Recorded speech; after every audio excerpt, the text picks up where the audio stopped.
PlayStation Now has finally hit the PlayStation Vita, so without further ado, let's just dive straight into it.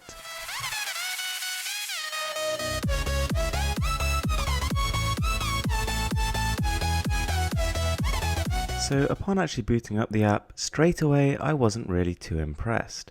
It starts to feel almost at the beginning like a stream. So unlike perhaps the PlayStation Store, for example, which feels very fluid, fast and integrated, the PlayStation Now on the PS Vita just feels a little bit clunky and not very optimized for the Vita, and it doesn't even support touchscreen controls. And then I saw the prices and I was even more taken aback. From the games that are currently on offer, there are two different sets of prices.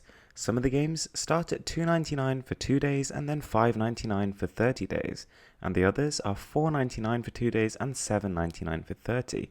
That's very, very expensive. But then when we dive into the gameplay, you can sort of see where that's coming from.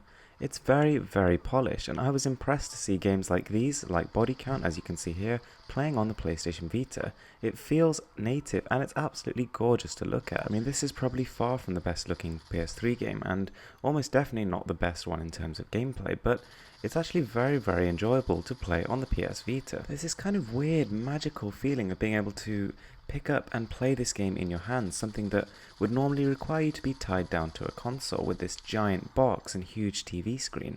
I think it's really quite special. On top of that, the latency was amazing. This feels like a native game. In fact, kind of embarrassingly, it's actually more responsive than a lot of them. And before I actually tried this, one of my major concerns was frame rate jittering. You know, the fact that you're streaming these heavy load games and, intense gun sequences and that kind of thing, I would have expected some slowdown, but here, there's absolutely nothing. So clearly, during the beta, Sony have really polished up their job, and it plays extremely smoothly. This stream is sub HD. In fact, to be honest, it's a step further than that. It's sub PlayStation Vita native resolution, which in itself is only half of HD.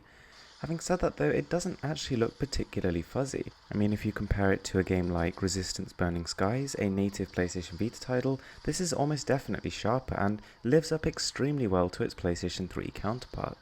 Unfortunately though, there are a couple of issues. First of all, like I mentioned before, the price. This is an extremely expensive streaming service. However, for some really hardcore users it could actually be worth it, considering that it's actually done based on time. So for example, 2 days is the minimum amount of time you can rent a game. And if you're really committed to it and you've got 2 free days, you can almost complete a game in that time.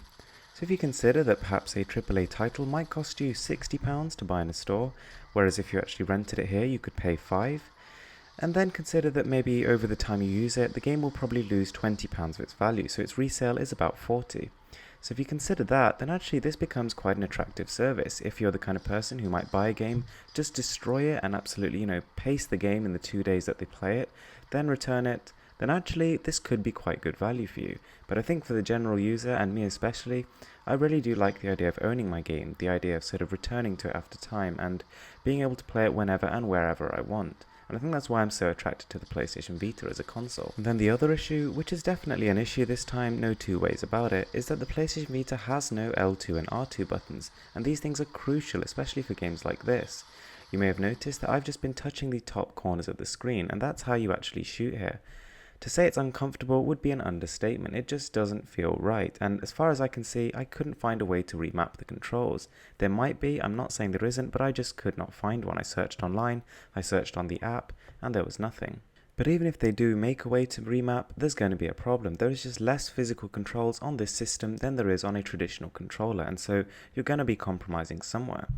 Nonetheless though, even though it is quite expensive, I have to say I'm really impressed with the way the actual stream works. The quality is fantastic, and it does, like it originally claimed to, allow you to relive the classics in their original glory. Thanks for watching guys, and I hope you enjoyed this video.